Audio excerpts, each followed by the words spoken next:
Então, bom dia a todos. Hoje é 11 de dezembro de 2019. Bom dia ao pessoal do GE Francisco de Assis, que vai ouvir esse estudo no segundo momento. Bom dia ao pessoal da página do Francisco de Assis, que vai participar conosco agora ao vivo. E para o canal do Dudu, bom dia também a todos vocês. Estava fazendo Tava contando, né, que teu clima de Natal, com a árvore de Natal e tudo, porque eu adoro Natal. Então, tinha o coração fazer a cena natalícia, porque eu adoro Natal, eu adoro lembrar o nascimento de Jesus, adoro a fantasia das crianças, acho assim isso muito lindo. Então, hoje sim, em clima natalício. Eu queria fazer uma outra coisa aqui que eu acho que eu não fiz.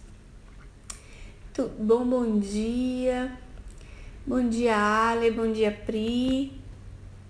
Tudo bom, Ale? Bom dia. Adoro Natal. Clima natalício, estou fazendo pelo celular porque o computador não quis colaborar. Ele tá até agora aqui reiniciando essa bênção de computador, mas nada, vamos lá, eu vou, já apresentei, já tô gravando aqui pro Gé, deixa eu ver se eu esqueci alguma coisa, acho que não esqueci, eu quero saber de vocês a qualidade do áudio, como é que tá a qualidade do áudio? Deixa eu botar a câmera mais pra cá, olha aquele anjinho lá em cima, abençoando o anjinho. Termos dos Espíritos, abençoando. Tá bom, né? Tá bom o áudio? Então, vamos dar por começado o estudo de hoje e vamos recapitular algumas coisas. Todas as cenas que foram contadas, né, ontem, a semana passada, que o Frei Hildebrando e o ex-rabino, tá, Suzy? O Frei Hildebrando e o ex-rabino, que depois do batizado se chamaria Silvério, eles sabiam, intuíam que eram hipócritas e eram mentirosos, todos dois, né? Não que o rabino, coitado, ele era forçado a ser hipócrita, porque senão a família dele corria risco de vida e morreriam mesmo como morreram mesmo, né? Então, a hipocrisia, o fingimento do Silvério era uma necessidade. Ele precisava fingir aquela situação para salvaguardar seus filhos, que eram crianças. A sua esposa já tinha morrido sob as garras da Inquisição e ele tinha que interpretar um papel, né, a fim de poder, vamos dizer assim, manter-se em vida, né, ficar vivo. Então foi necessário para ele, mas também não deixava de ser uma mentira, né, não deixava de ser hipocrisia. Bom dia, Pati, Rose, Graziela, bom dia. Então, começando dentro desse tema dos judeus, ainda nessa página dos judeus, vamos começar o quarto capítulo dessa temática, né? Começa uma nova fase. Eu tinha mostrado para vocês a semana passada que as estruturas dos livros psicografados por Bezerra e Ivone, eu não estou conseguindo enxergar, se vocês estão vendo, eles dividem, quando ele bota o pontinho assim, ele conclui um argumento, começa por outro, mas nesse caso ele vai começar um capítulo separado. Eu mostro isso para vocês, porque quando vocês tiverem a ocasião de ter esse tipo de livro na mão, psicografia de Ivone, psicografia de Dr. Bezerra, vocês vão lembrar, olha, que a Ju disse naquele dia. Então vamos lá, capítulo 4. O incidente que acabamos de descrever tivera o condão de inquietar o antigo rabino e seus filhos. Todavia, comedidos e discretos, de início não revelaram as íntimas impressões, a fim de mutuamente não se desgostarem. Joel, primogênito dentre os 3 irmãos, chamado Henrique após o batismo, desde algum tempo não considerava tranquilamente as atitudes excessivamente amáveis do inquisidor para com Esther. Então, o menino que ia ser o noivo que ia ser o futuro marido, né, o mais velho, vocês lembram de Esther, começou a intuir e sentir uma inquietude por causa das atenções, vamos dizer, excessivas do Frei Delbrando com a menina, que era uma mocinha, né? Observava-o e frequentemente distinguia-o seguindo a jovem com olhares ansiosos, medindo-lhe a silhueta em indiscrições muito ofensivas para uma dama, e profundo terror se apoderou do coração do adolescente, cujo nobre sentimento de afeição pela prima tocava as raias da admiração. Então, olha só, o Frei Delbrando olhava a menina com um tom de sensualidade, né? E o menino, que era um menininho, adolescente, percebeu, não era de bom tom, né? Você ficar olhando uma mocinha com aquele olhar ansioso e com certeza o sentimento sensual, né? O sentimento de desejo em cima dessa criança, né? Em cima dessa menina. Então, aquele que era o noivo dela conseguia perceber. Oi, Ana, bem-vinda. Eliana, bom dia. Tudo bom, Eliana? Como é que você tá? Beijão pra você. Então, o menino percebia literalmente o desejo, né? Por mais que fosse só um olhar, nós sabemos as energias que emanam essa situação, né? Se percebe através dos fluidos, tá? Como nós falamos a semana passada. Nós falamos a semana passada sobre os fluidos e sobre as qualidades deles.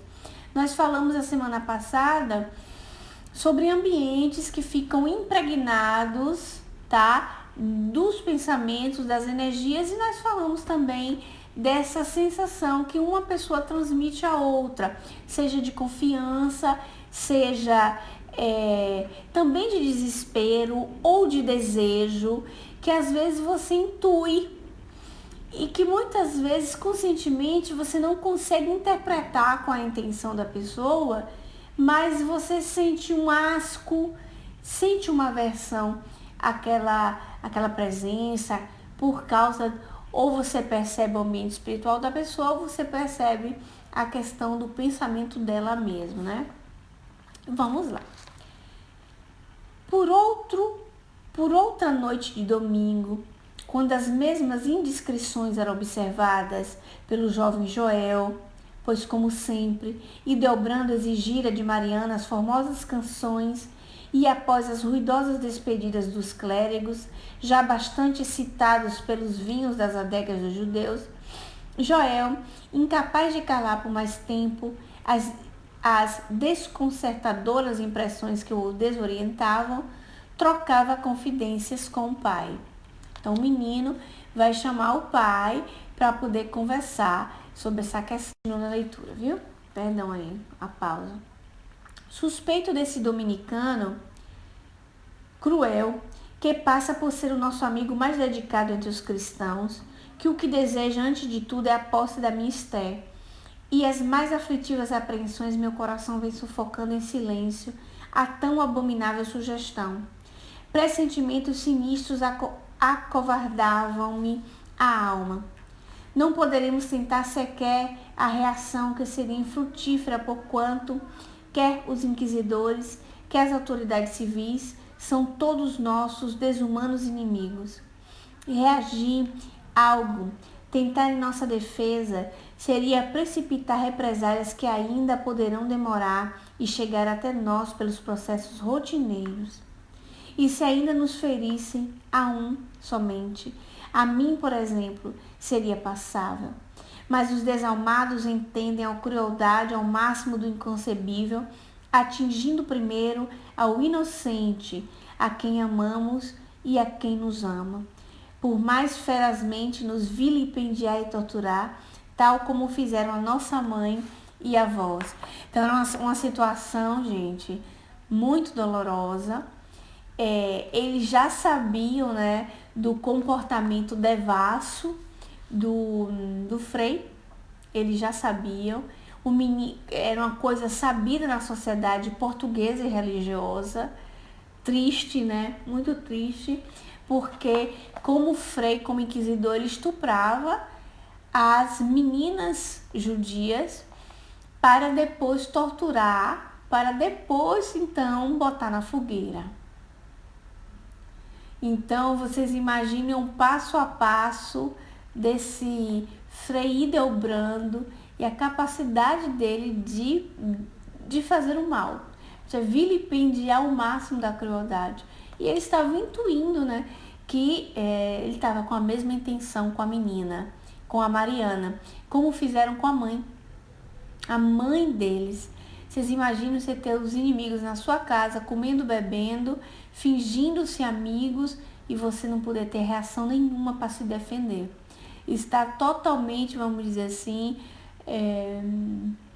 impossibilitado, né, com as mãos amarradas, porque o que é que você poderia pensar numa questão dessa? Por que não fugir? Por que não abandonar tudo e fugir? E vamos ver. Cala-te, meu filho, por quem és, não reavives feridas que precisarão cicatrizar. Que fazer, pois, ó meu Senhor e Pai, em defesa de Esther, em nossa própria defesa? Eu queria lembrar para vocês, assim, que como judeus, a menina se chamava Esther, tá? Mas depois do batizado, que virou uma cristã nova, ela passou-se a chamar Mariana, tá? O atribulado israelita meditou durante alguns instantes para finalmente, cedendo ao seu pendor pacífico, advertir: daí, meu filho, poderá também acontecer que ambos estejamos ajuizando precipitadamente do pobre frade, a qual, ao bem da verdade, o deveremos declarar, vem testemunhando boa consideração a todos nós.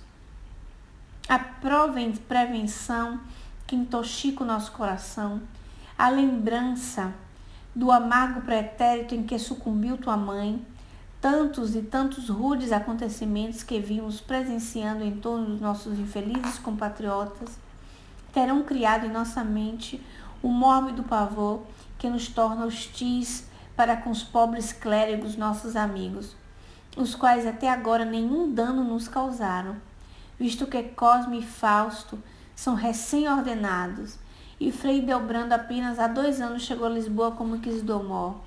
Tenhamos antes paciência e confiemos nos poderes dos santos. Ora, o Frei Hildebrando tecnicamente não participou de todo o vilipendiar, vamos dizer assim, da família, da mulher, não foi eles, no caso, e nem da história, né, do seu povo ali mesmo, entre Espanha e Portugal. Então, o Frei Hildebrando tinha uns 2 anos, os gêmeos, né, Cosme e Fausto, tinham virado, vamos dizer assim, Frei dominicano tinha pouquíssimo tempo, então, pela demonstração afetiva, pela dedicação, apesar da vida devassa, talvez com eles não era tão grave assim. Joel baixou a fronte numa atitude respeitosa, sem querer contestar o pai, mas demonstrando no silêncio mantido a não aprovação aos conceitos ouvidos. De súbito exclamou novamente, os olhos brilhantes, a voz animada, como se uma centelha de esperança o fizesse vislumbrar a solução desejada. E se fugíssemos para a Itália, onde, ao que afirmam, nossos compatriotas vivem em segurança? Então, eu queria lembrar para vocês, quando nós falamos da questão histórica, onde teve, vamos dizer, uma situação assim, bélica, triste, violenta, eram nos países ibéricos, né? Que eram Espanha e Portugal. Apesar de ter começado na França, a própria Inquisição, né? Você lembra? Só que não teve espaço, não foi adiante, porque o povo não deu muita vazão àquela criminalidade religiosa. Apesar de tantas lacunas também que tiveram, mas sob esse ponto de vista aí não. E teve na Itália também, mas a Itália se manteve mais, vamos dizer assim, mais forte sobre esse ponto, assim. Mas a Espanha, por interesse do próprio rei. Assim, vamos entender o seguinte. Por que será, né? Vamos tentar avaliar juntos. Vamos lá. A Itália, ela era cheia de reinados, vamos dizer assim. Aí tinha o reino das duas Sicílias, tinha o reino lá pro lado da Toscana, tinha um reino lá para cima, ainda chegando nas beiras da Alemanha. Veneza também se administrava autonomamente. Então era como se fossem vários reinados assim, ok? Apesar da igreja se encontrar ali, tinha que entrar em acordo com muitas lideranças, não é verdade? Então, em alguns lugares teve mais, outros menos e outros nenhum, tá? Na Espanha não, na Espanha tinha só o rei e a rainha, né? Ou seja, a Espanha inteira, chamados reis católicos, e eles desejaram, né? Instalaram a Inquisição com muita veemência para poder pegar as coisas dos judeus, e aquela mágoa, lembra da questão da mágoa reencarnatória? Aquela mágoa secular de que os judeus têm que sofrer para sempre porque crucificaram Jesus, tá? Então eles ficam com essa ideia de que a coisa é certa por causa desse motivo. A outra coisa também é que em Portugal eles tinham esses vínculos assim, e a filha da rainha da Espanha casou com o filho do rei de Portugal e ficou uma mistura, né? Então, ela exigiu do seu esposo que, como casamento, também deveria se instalar a Inquisição em Portugal. Então, não é porque uns são melhores do que os outros, é porque a questão de poder é mais concentrado. E uma vantagem da Itália foi isso. Por sinal, você vê uma coisa curiosa. Aqui no sul da Itália, eu me encontro no sul da Itália, me encontro na cidade de Nápoles, tá? E descobri nessas pesquisas que nós fizemos que aqui não se instalou a Inquisição, porque o povo não quis. E por incrível que pareça, Nápoles então era governada, pertencia à Espanha. Então era sob o reinado, mas encontrava-se em terra. Teve também, viu? Mas não teve com tanta veemência como foi nos países ibéricos.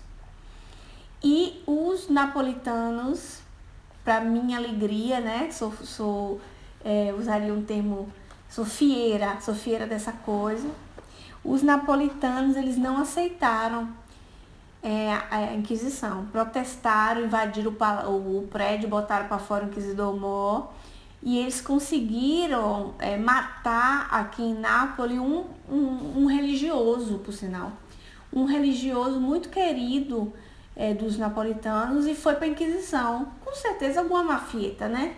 Por interesses, condenaram esse pobre desse religioso, que eu me esqueci o nome agora, e invadiram, botaram para fora o Inquisidor-Mor, e o rei, que era um rei espanhol, falou não. Se o povo não aceitou, e ele fez por comodidade para não brigar com o povo, né? Não quiseram de jeito nenhum. E não teve Inquisição aqui. E eu sou muito alegre com isso. Sou fiera do povo napolitano por essa questão. Então, o menino propõe para o pai, então vamos para a Itália, porque dizem que nosso povo vive melhor, né? Por sinal, um parêntese histórico interessante, Tempos depois, naquele domínio de Napoleão, né, que Napoleão dominou aqui, dominou acolá, passou a régua na Europa, queria tomar a Itália, foi tomar tudo que é lugar. E ele tinha uma ideia muito curiosa, que ele desde então desejava fazer a comunidade europeia, né? Rusticamente falando, mas o sonho dele era esse, reunir para isso, né? Vamos dizer assim, primitivamente. E, por incrível que pareça, com todos os defeitos de Napoleão Bonaparte, ele foi herói dos judeus. Porque ele saiu passando a régua e acabando com a Inquisição, botando o Papa no lugar dele, mandando prender gente, botou pra lá mesmo, viu? Então ele salvou muito judeu em Bolonha, ele conseguiu salvar muito judeu na Espanha também. Não me lembro se em Portugal ele chegou a ter esse acesso. Eu sei que ele vira o herói, né? Ele tem como referência o herói. Para os judeus ele foi um herói, porque ele conseguiu acabar naquele período com a Inquisição e salvar muitas vidas, né? Curiosidades históricas. E se fugíssemos para a Itália, onde, ao que afirmam, nossos compatriotas vivem em segurança? Confesso que tenho maturado seguidamente nessa possibilidade, meu Joel. Mas fugir propriamente não acredito que o possamos fazer. Obtermos, porém, uma licença, uma dispensa, ou quer que seja que as leis exijam, que nos permitam deixar o reino. Sim, deveremos pensar nessa possibilidade. Sim, meu pai, rogo-vos, penseis nesse alvitre com insistência a fim de o realizarmos sem demora.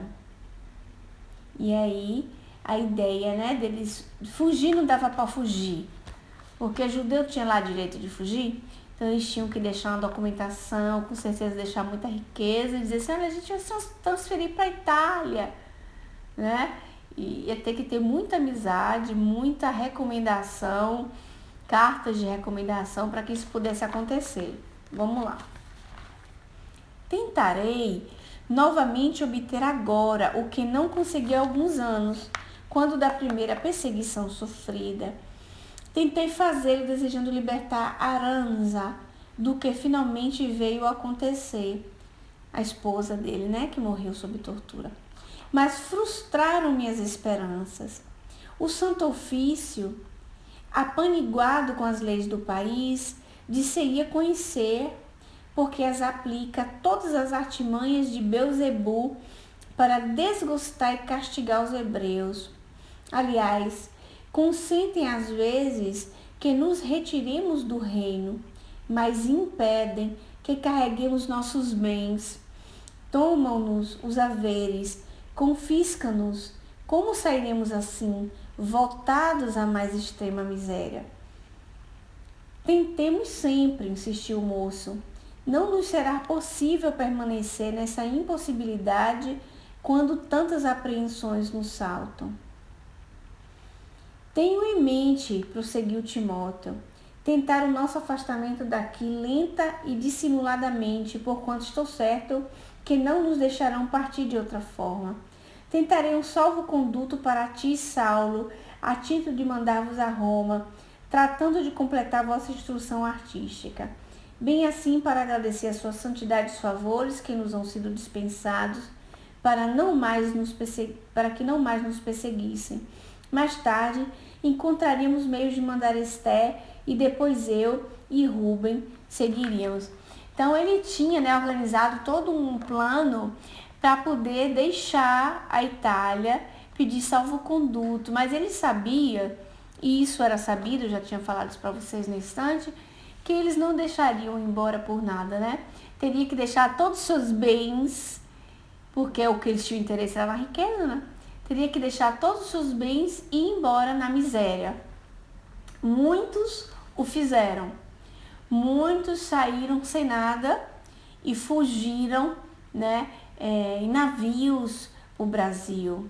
com salvo-condutos para reconstruir a vida deles, mas saíram fugidos praticamente, na miséria total, deixando as suas riquezas, os seus bens, suor dos trabalhos para trás, para aqueles países, né, no qual eles tinham nascido e tinham sido criados. Porque aqueles meninos, apesar de ser hebreus, eles tinham nascido naqueles territórios, né? Eles eram crianças crescidas em territórios portugueses. E, por incrível que pareça, a mãezinha era uma espanhola, né? Era uma espanhola que casou com um hebreu e que se converteu. Vamos lá. Era uma espanhola descendente dos islâmicos, era muçulmana de descendência, casou com um hebreu e se converteu. Tá? Para lembrar a mãe das crianças como era. Então ele tinha todos os planos, né? Mas Esté permanecerá aqui sem minha vigilância. Vós, meu pai, viveis assoberbado de múltiplos afazeres. Não podereis prestar assistência a tudo. O rabino sorriu e acrescentou, compreendendo os zelos do jovem, profundamente enamorado da formosa prima. Visitarei dentro de alguns dias, solicitando uma audiência à senhora Condessa de Faro, a qual muito amavelmente se prestou a servir como madrinha de Esté, quando do batismo desta da fé católica, que nos foi imposto. Como sabes, não há ela desprezada a ocasião de proteger a afilhada, favorecendo até mesmo a sua educação entre as freiras de São Domingos, interessando-se vivamente por tudo quanto lhe diz respeito. Narrar-lhe-ei confidencialmente nossos terrores e observações, e suplicarei sua proteção ainda uma vez para a afilhada, a qual permanecerá em sua companhia até que seja possível retirá-la de Portugal. A condessa é pessoa considerada entre a nobreza e até entre a realeza, e Esté, necessariamente, estará defendida pela sua respeitabilidade. Não creio que tão ilustre qual respeitável dama se furte a assistir àquela por quem se tornou responsável perante Deus, segundo rezam as leis da sua própria crença religiosa, numa emergência crítica. E assim, sendo impossível, será o Frei Delbrando de outro qualquer falso amigo algo promover de prejudicial muros adentro da residência de tão admirável senhora. Não obstante, presa de insopitável constrangimento, Joel aprovou a programação engendrada pelo cérebro apavorado do pai, visto que incapaz se reconhecia de algo apresentar superior ao que ouvira. Todavia, não conciliou o sono aquela noite, senão pela alta madrugada. Insólita inquietação cruciava-lhe o coração, como se funéreos pressentimentos o advertissem da próxima ação de irremediáveis borrascas. Eu estou lendo bastante, que é para que, como uma telenovela, né? Só que uma novela com ensinamentos assim, muito profundos. Nós ficamos muito na parte histórica, mas não tem como não observarmos a questão moral e a impossibilidade, que a palavra não é nem impossibilidade, estou tentando achar a palavra, eles eram, né, impossibilitados de reagir, eles não tinham condição de se socorrerem, de se ajudarem, de encontrar para eles uma solução que fosse a melhor para a família, para o bem da casa, né? Para o bem da própria menina, que era uma menina respeitável.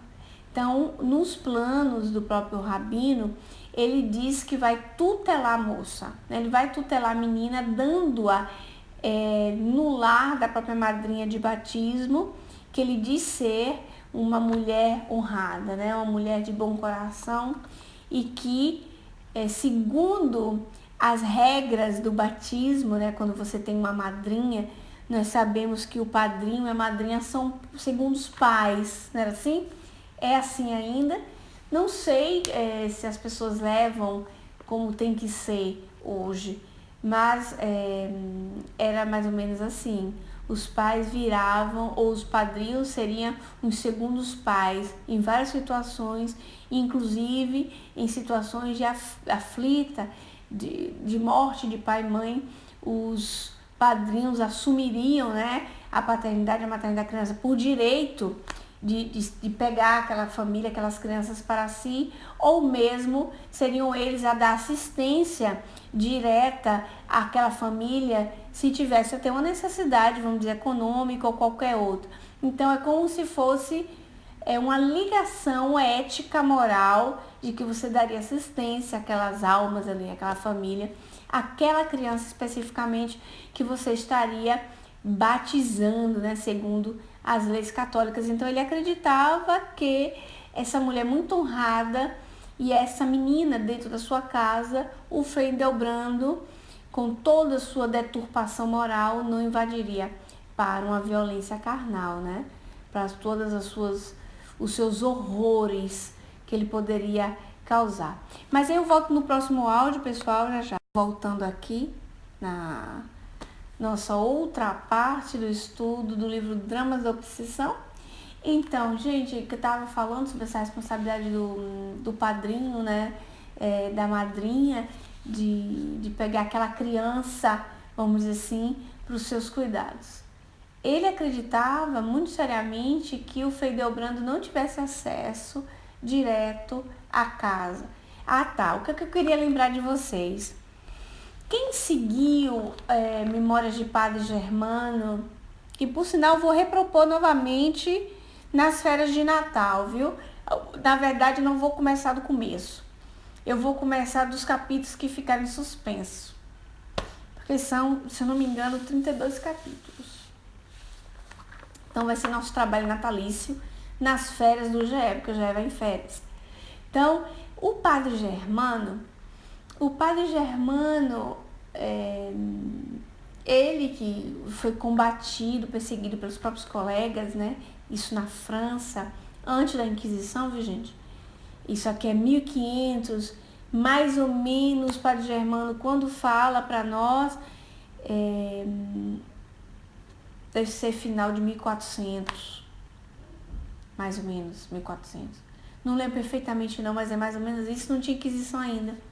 Mas tinha uma associação religiosa que chamava os penitentes negros. Não sei se vocês lembram disso, os penitentes. E esses abençoados desses penitentes negros, eles não eram somente religiosos, eles eram os religiosos e pessoas civis comuns que se associavam a eles. Então, assim, eles transpareciam, vamos dizer assim, bondade para a massa, mas eles eram capazes das coisas mais atrozes, mais terríveis que poderiam ser citadas. Existe um capítulo de Padre Germano que ele vai socorrer, não sei se foi o último que eu postei, não lembro, mas que ele vai socorrer uma menina que vai para a cadeia, nos calabouços deles. Você lembra, Cátia, dos penitentes negros? Pois é. E essa menina, ela foi presa injustamente nos calabouços, porque o pai mesmo mandou, o nobre, a mãe deixou, imagina, né? E a aia da menina, a babá da menina, que foi pedir socorro a Padre Germano. Tá bom, esse aqui Padre Germano move céu e terra, amizades para tudo que é lado, e ele consegue, subornando com dinheiro do povo que é amigo dele, que ele conhecia que tinha dinheiro, entrar nesses calabouços. E uma coisa que me marcou profundamente nessa cena é que quando eles adentram esses calabouços, eles vão com a polícia do rei. Uma coisa assim, eles entram para pegar a menina. Os guardas do rei, né? Ou seja, guarda do rei, você já imagina que é um pessoal acostumado a fazer guerra, né? A ter prisões, né? Não é assim? Esse pessoal diz que quando ia entrando nesses calabouços de religiosos, hein? Onde iam presos por tortura ligada à religião. Quando esses guardas, eles iam entrando, e quem desmaiava para cá, quem vomitava para lá, quem dizia Deus não existe, isso é impossível, isso que eu estou vendo. Porque o que eles tinham presenciado como cenas de torturas feitas pelos religiosos, aqueles que eram guardas de rei, ou seja, a gente acostumado, né, a esse mundo, era uma situação tão atroz ao ponto de se sentirem mal. E essa menina, ela ficava presa lá dentro, torturada, abusada todos os dias, amarrada. E Padre Germano consegue salvá-las. E ele dá a entender, quando escreveu esse livro, Memórias de Padre Germano, ele escreve esse livro no século XIX, lá na Espanha, tá? Através de Amália Domingues Solé, não, através de Amália não, perdão.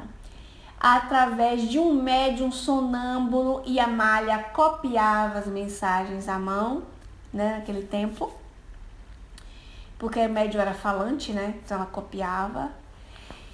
E ele diz assim, que esses penitentes negros, eles já existiam secularmente, e daí surgem muitos pensamentos religiosos, o que já era da raiz dos dominicanos.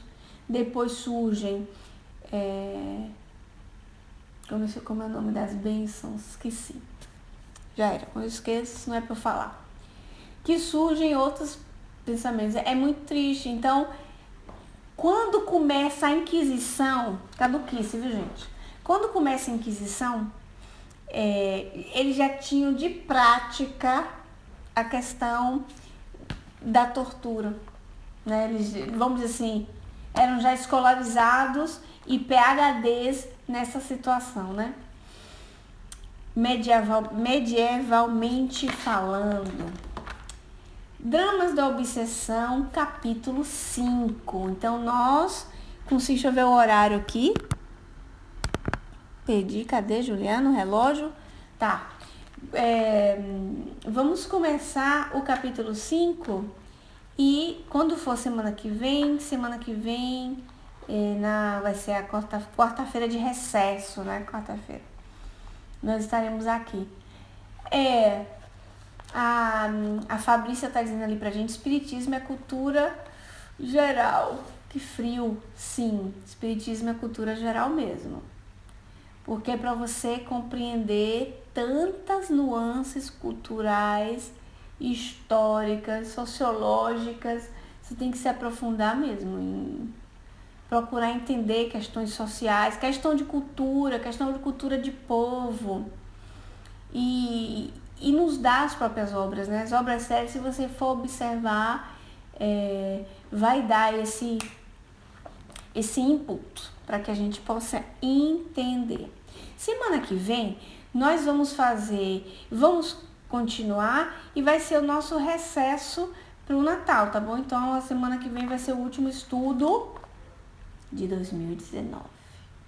E depois nós voltaremos. Mas vamos lá, capítulo 5. O moço hebreu amava Esther desde menino. Então lá vai começar uma outra fase. Queria falar para vocês o seguinte, que as obras,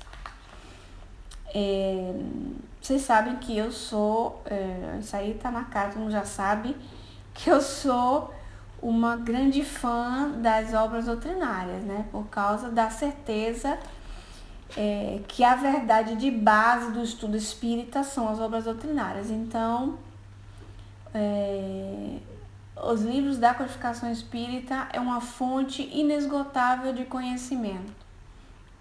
Bastariam por si só.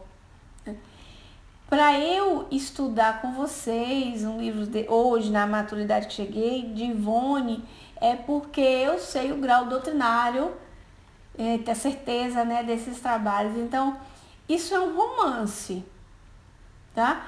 Mas é um romance que não é romance, no sentido assim, não é uma história inventada, é uma história real, né? É uma história que aconteceu. É uma história de encarnações que dá esse tom de romance, porque a gente tá vendo a vida de pessoas, né, com personagens, com diálogos, mas que nos traz, como falou Fabrícia, questões históricas para a gente compreender. Inclusive, pessoal, não só é uma novela, né? Meu óculos está todo embaçado, viu? Por isso que eu tirei. Não é só uma novela, é um aprendizado de autoavaliação para nós mesmos. Porque em vários momentos que vocês escutam essas vivências pessoais desses espíritos, você para ali e fala, nossa, que essa questão parece com a história tal que eu vi na minha família. Nossa, isso que foi dito não é que parece com a questão tal que eu percebi na época que estudava, ou que eu senti, ou uma notícia na televisão, tá? Então, não é só, eu já falei isso em outros estudos, para você que está escutando a primeira vez, não é só uma novela do qual eu leio um romance, que legal, vai ter um final feliz. Então, as obras de Ivone são obras doutrinárias, porque existem ensinamentos doutrinários, e eu percebo no Dr. Bezerra de Menezes em italiano seria Titiene, né? Ele tem ao coração, esse é um termo que os espíritos usam muitas vezes, tem ao coração, então vamos plagiá-los. Ele tem ao coração essa coisa de dar a mensagem, mas deixar a lição doutrinária. O Charles, a mesma coisa com Ivone, né? Ele tem isso. O Memórias do Suicida, você pode ver que quando não foi editado a primeira vez e não foi aceitado, então foi para a gaveta de Ivone, ele só foi editado 30 anos depois. Leon Denis, em espírito, pega uma cópia espiritual do livro e vai trazendo para Ivone com inserimentos doutrinários. E aquele livro, que era uma obra de Camilo Castelo Branco, um autor, escritor experientíssimo português, não espírita, que não tinha conteúdos convincentes, ele só contava a história do suicida, começa a ter uma visão doutrinária impressionante. Então, você lê Memórias de um Suicida e ele tem aquela nuance, né, dramática da vivência do suicida, aquela parte, vamos dizer assim, individual daquelas almas, não quer dizer que é todo mundo daquele jeito, matematicamente falando, mas era a vivência daquelas almas, daqueles espíritos que vivenciaram a desencarnação para aquele caminho. Não é dito que todo santo cristão faz o mesmo fim, não é isso. Mas você percebe os inserimentos doutrinários impressionantes. Então, falando de perispírito, ensinando o que é perispírito. Então, as obras de Ivone do Amaral Pereira, mesmo que tenham nuances, romances, né? Como ela tem a trilogia da vida dela mesma, encarnações passadas, vai nos dar ensinamentos doutrinários. Então, são livros de confiança. Então, por exemplo, eu tenho confiança de aconselhar um livro romanceado que seja da Lavra da Psicografia de Ivone. Né? Eu tenho essa confiança, que eu conheço a obra. Já uns outros, assim, eu tenho que ver primeiro para ver se vai ajudar a pessoa ou se vai confundi-la. Né? Então, é uma questão de atenção. Então, o Dramas da Obsessão são 2 casos, viu, gente? A gente ainda está no dos judeus, mas para vocês ficarem curiosos, existe um outro caso que se chama A Severidade da Lei. Tá aqui. E nós ainda estamos no judeu. Do judeu é mais compridinho, tá? Então, são 2 histórias em um livro só, que nos traz, vamos dizer, essa visão do entendimento dos bastidores da obsessão. Certo? Porque nós sabemos o que é ser obsediados. Vocês sabem? Nós sabemos, né? Quem não vivenciou, alguém vivenciou. Quem não vivenciou nessa encarnação, vivenciou em outra. Ai, né?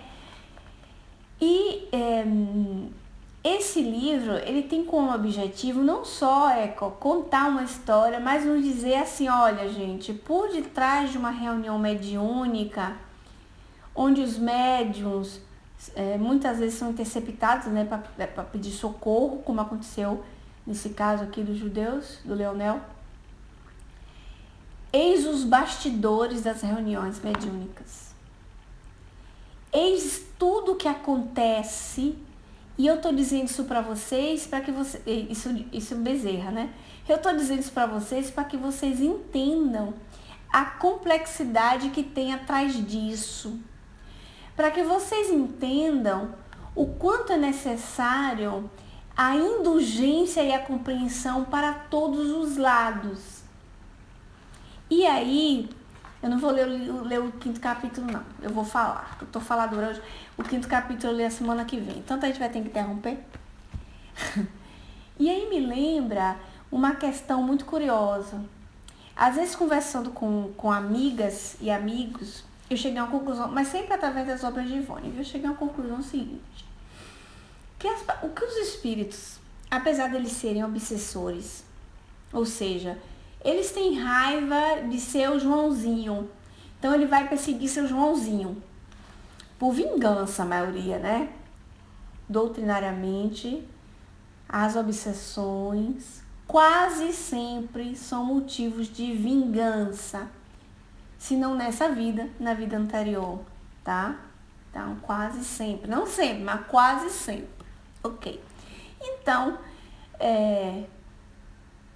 o obsessor obsedia seu Joãozinho porque deve a ele tem mágoas do passado. Tudo bem. Mas esse obsessor, ele consegue ser gente boa e ser amigo de outras pessoas. Então, quando ele não está muito focado na obsessão que ele está fazendo, ele pode ajudar outros que ele queira bem. Então, vamos supor, ele obsedia seu Joãozinho, mas a neta dele, a família tal, ele dá assistência, ele pode estar ajudando de algum modo. Tá certo? Ok. Isso conta Ivone muitas vezes, que ela, no Recordações da Mediunidade, vocês lembram quando a gente estudava Recordações da Mediunidade? Pois bem. E contava Ivone que ela orava pelos obsessores e pelas pessoas e ela fazia amizade com os espíritos. Então os espíritos adoravam ela, porque ela era carinhosa mesmo, ela orava por eles, ela ficava dialogando com eles e tal. Aí quando eles queriam ser gentis com ela, falar, meu amigo, então, se eu posso lhe pedir, deixe de obsediar fulano, né? Chegou a hora do perdão e tal. Aí o espírito fazia assim, não, me peça qualquer coisa, mas não me peça de deixar de obsediar fulano, porque você não conhece ele não presta, você precisa ver. E aí, tudo de novo. Onde é que eu quero chegar com isso? Quando eu digo para as minhas amigas, né? Quando elas estão muito envolvidas com questões pessoais e que tocam muito ao coração, o Evangelho nos diz assim, que o Evangelho e os Espíritos, que a gente suporta toda a precariedade econômica, a gente sente até fome, mas aquilo que abala o coração é o sofrimento maior. Então, quando você está muito envolvido nessas questões, através do aprendizado com Ivone, eu cheguei à conclusão seguinte. Como você quer se comportar? Como a assistência que dão os obsessores ou os espíritos superiores? Porque os obsessores, eles dão uma ajuda unilateral. Na verdade, eles ajudam quem ele quer. Que eles não gostam, ele bota pra lá, né? Funciona mais ou menos assim. Tá. Porque tem muito obsessor que ele tem capacidade de amar, gente. Ele só não gosta daquele ali. Tudo bom. Os espíritos superiores não. Os espíritos superiores, eles ajudam né? Multilateral. Assim, ele ajuda quem está tentando, ele ajuda quem está sofrendo violência, eles arquitetam uma situação que todo mundo tem que se dar bem. Então, todo mundo tem que ser assistido. Eles dão uma assistência sem rancores, não é? Sem tomar partido. Pronto, essa é a expressão. Sem tomar partido, porque eles chegam num patamar de entendimento que eles são mais indulgentes. Então, Dr. Bezerra de Menezes nos está dizendo, aí nós estamos chegando nos dias de Natal, né? Nos está dizendo o seguinte, que pelos bastidores dos dramas das obsessões, você consegue se colocar num patamar mais alto e compreender, vendo com os seus próprios olhos, que você está lendo o livro, você está entrando na vida íntima dessas almas, ok? Então não é uma fofoca, essas pessoas estão permitindo expor a vida delas para que você possa ler, para que você possa saber, não para que você assista uma novela e você fique fofocando depois, mas que você faça uma autoavaliação aonde você quer se posicionar, que atrás de dramas profundos, se nós nos colocamos partidaristas, né? Me conte você, amigo espírita, ouvindo a história de Leonel Judeus, quantas vezes você oscilou, quis ficar da parte de Leonel e depois ficou da parte dos obsessores, depois pulou para Leonel, porque assim é. Quando você vê as coisas, e nos ensina Allan Kardec, que ele aprendeu com os espíritos, que você vê as coisas por cima do problema, você começa a ter visão de conjunto. Aí você começa a perceber os mecanismos de que você faz comigo, eu faço com você, você faz comigo, eu faço com você, e fica de reencarnação para encarnação essa perrenga de um querendo se vingar do outro. Dr. Bezerra nos está dizendo que atrás dos bastidores dessas problemáticas de vida tem muito amor doído. E que nós podemos nos posicionar hoje, na vida de agora, no nosso lidar com a humanidade, como nós desejamos nos posicionar. E você quer se posicionar como os espíritos obsessores, tendo uma visão partidarista, unilateral, para os seus interesses e só para os teus afetos? Ou você ambicia, né? Uma admiração ou uma ambição boa, ambição nobre, como diz no Evangelho, a se posicionar como os espíritos superiores que nos dão um exemplo sempre de como é que nós nos temos que nos comportar. Deixo aí essa reflexão para concluir o nosso trabalho, o nosso estudo de hoje do livro Dramas da Obsessão, tá? E concluo o estudo, deixando um beijo para vocês, agradecendo a Jesus a ocasião de podermos estar juntos nesse mês de dezembro, mais uma vez. Semana que vem, a gente começa o capítulo 5, tá? Sempre nas quartas-feiras, tá bom, Eliana? Sempre nas quartas-feiras, meio-dia aqui na Europa e 8 horas da manhã, se eu não me engano, no Brasil, tá bom? Gente, um beijo para vocês e até semana que vem. Tchau, tchau!